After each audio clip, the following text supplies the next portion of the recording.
વર્ણિવેશરમણીય દર્શનમ મંદહાસરુચિરાનનાંબુજમ પૂજિતમ સુરુ નરોત્તમૈર્મુદા ધર્મનંદનમહં વિચિંતયે. અસતોમા ષટ્ગમય તમસોમા જ્યોતિર્ગમય મૃત્યુર્મા અમૃતમ ગમય. ઓમ શાંતિ શાંતિ શાંતિ. અસ્મદ્ગુરુ સમારંભામ નાથયામૂન મધ્યમામ લક્ષ્મીવલ્લભ પર્યંતામ વંદે ગુરુ પરંપરા. આજની જ્ઞાન સભાની અંદર પધારનારા બધા જ ભગવદ્ ભક્તોને વેદાંતાચાર્ય, પુરાણ ઇતિહાસ આચાર્ય, એમ એ ફિલોસોફી શાસ્ત્રી રાકેશભાઈના હેતપૂર્વક જય સ્વામિનારાયણ. ભક્તો, આજની આ જ્ઞાન સભાની અંદર આપણે બધા સ્નાન, સંધ્યા, ગાયત્રી, જપ આદિ નિત્ય કર્મોનો ત્યાગ કરીને ક્યારેય પણ એકલું ભગવાનનું સ્મરણ ન કરવું, આ વિષય પર થોડી વાત શ્રવણ કરશું. તો બધા શ્રોતાગણો ધ્યાનપૂર્વક, અને એમાં પણ જે અજ્ઞાની ગુરુઓ એવું કહે છે કે કેવલ ભગવાનનું ભજન સ્મરણ કર્યા કરો, એ સંધ્યા વંદન ઇત્યાદિ નિત્ય કર્મ કરવાની કોઈ જરૂર નથી, એ બધા જ મૂર્ખ ગુરુઓ આ પ્રવચન ધ્યાનપૂર્વક શ્રવણ કરે અને એને આત્મસાત કરી લે. તો આપણા સનાતન ધર્મ અને શાસ્ત્રોમાં દરેક મનુષ્ય માટે વર્ણાશ્રમ ધર્મ અનુસાર નિત્ય કર્મ, સંધ્યાવંદન, ગાયત્રી જપ, વૈશ્વદેવ, પંચમહાયજ્ઞ ને ફરજિયાત માનવામાં આવ્યા છે. અને ભગવાન સ્વામિનારાયણે પણ શિક્ષાપત્રીમાં એ વાતનું સમર્થન કરેલું છે.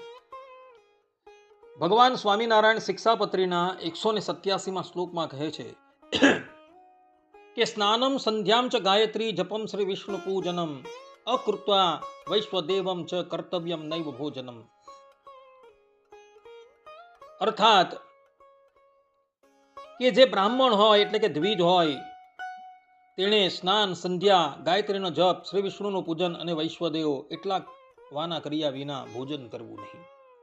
આ પ્રમાણે ભગવાન સ્વામિનારાયણે પણ દ્વિજ માત્રને એટલે કે બ્રાહ્મણ, ક્ષત્રિય અને વૈશ્ય જેઓએ યજ્ઞોપવિત ધારણ કરેલું છે, એ લોકોએ સ્નાન છે, સંધ્યા છે, ગાયત્રી જપ છે, વિષ્ણુની પૂજા અને વૈશ્વદેવ કર્યા વગર ક્યારેય પણ અન્ન ભક્ષણ કરવું નહીં, એ પ્રમાણેની આજ્ઞા ભગવાને આપેલી છે. ને ભગવાન શ્રી હરિ શિક્ષાપત્રીના 39માં શ્લોકમાં કહે છે કે ધર્મેણ રહિતા કૃષ્ણ ભક્તિ કાર્ય ન સર્વથા. અર્થાત કે શ્રી કૃષ્ણ ભગવાનની જે ભક્તિ તે ધર્મે રહિત એવી કોઈ પ્રકારે ન કરવી. અને એ જ શિક્ષાપત્રીના 24માં શ્લોકમાં પણ ભગવાન સ્વામિનારાયણ કહે છે કે સ્વવર્ણાશ્રમ ધર્મો યહ સ હાતવ્યો ન કેનચિત. અર્થાત કે પોતપોતાના વર્ણાશ્રમનો જે ધર્મ તે કોઈ સત્સંગીય ત્યાગ ન કરવો. આ પ્રમાણેની આજ્ઞા ભગવાન સ્વામિનારાયણે આપેલી છે. સત્સંગી જીવનના 5મા પ્રકરણના 55માં અધ્યાયના 28માં શ્લોકમાં પણ ભગવાન સ્વામિનારાયણ કહે છે કે ધર્માત ત્યાજ્યો ન કૈશ્ચિત.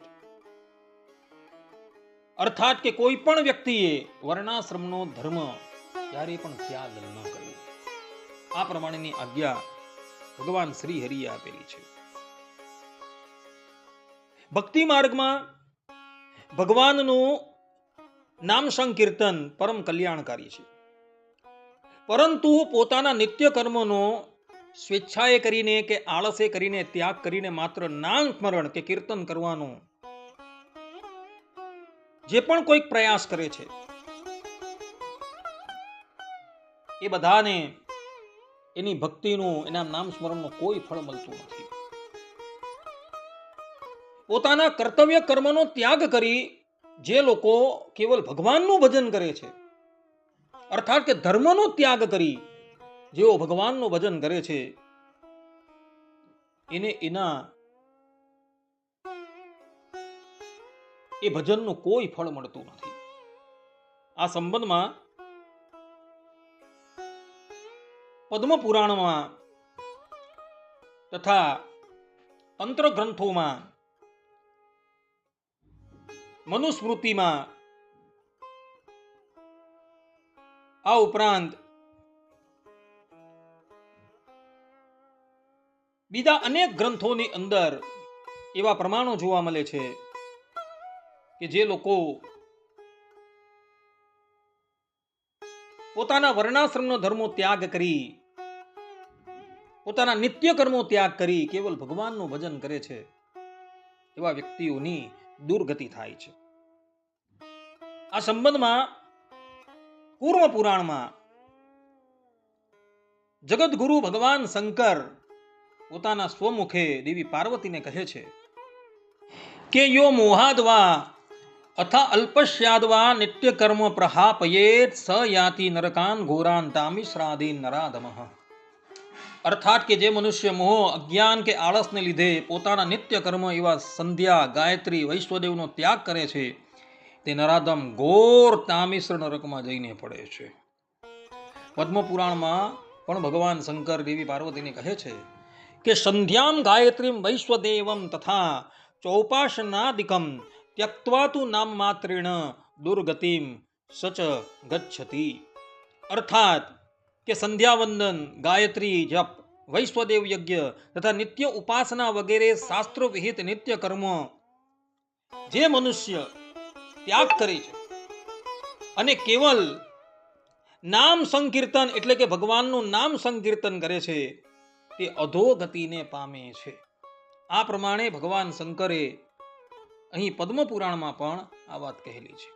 દેવી ભાગવતમાં શ્રીમદ નારાયણ ભગવાન પોતાના સ્વમુખે દેવર્ષિ નારદને કહે છે કે સંધ્યાહીનો અશુચિર નિત્યમ અનર્હ સર્વકર્મસુ યદ અન્યત કુરુતે કિંચિત ન તસ્ય ફલભાગ ભવેત.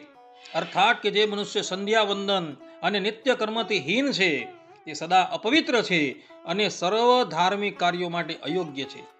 તે સંધ્યા છોડીને બીજું ગમે તેટલું ભક્તિ કે પૂજાનું કાર્ય કરે, તેને તેનું કાંઈ ફળ મળતું નથી. આ પ્રમાણે દેવી ભાગવતમાં શ્રીમદ નારાયણ ભગવાને આ વાત પોતાના સ્વમુખે કહેલી છે.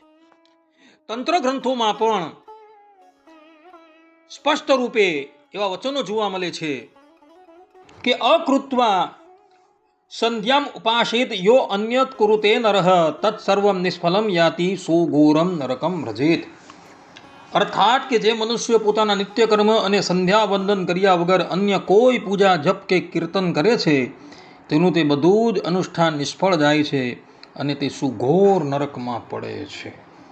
આ પ્રમાણે ભક્તો પદ્મપુરાણ છે, કર્મ પુરાણ છે, તંત્ર ગ્રંથ છે, એની અંદર સ્પષ્ટ રૂપે કહેવાયેલું છે કે જે લોકો પોતાના નિત્ય કર્મનો ત્યાગ કરી કેવલ ભગવાનનું સ્મરણ કરે છે, એ લોકોનું એ ભજન સ્મરણ માન્ય નથી રખાતું.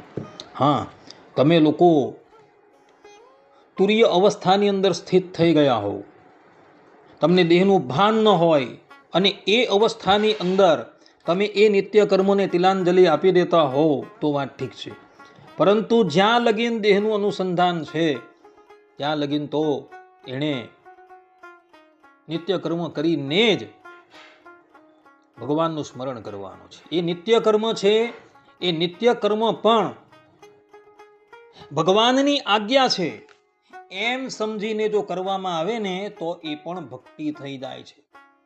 આ બધી જ વાતની સ્પષ્ટતા ભગવાન સ્વામિનારાયણે ગધડા મધ્યના 11મા વચનામૃતમાં કરેલી છે. જિજ્ઞાસુએ એ વચનામૃત શાંતિથી વાંચી લેવું. એમાં આ બધી જ વાતની સ્પષ્ટતા ભગવાને કરેલી છે. માટે ભક્તો પોતાના નિત્ય કર્મ છે, પોતાના વર્ણાશ્રમનો ધર્મ છે, એ ત્યાગ કરીને ક્યારેય પણ ભગવાનનું ભજન કરતા નહીં, અન્યથા તમને એ ભજનનું કોઈ ફળ મળશે નહીં. આટલું કહીને હું મારી વાણીને અહીં વિરામ આપું છું. સર્વે સંતુ નિરામયઃ, સર્વે સુખીનો ભવંતુ, સર્વે ભદ્રાણિ પશ્યન્તુ, મા કશ્ચિદ દુઃખ ભાગ ભવેત અસ્તુ. જય સ્વામિનારાયણ.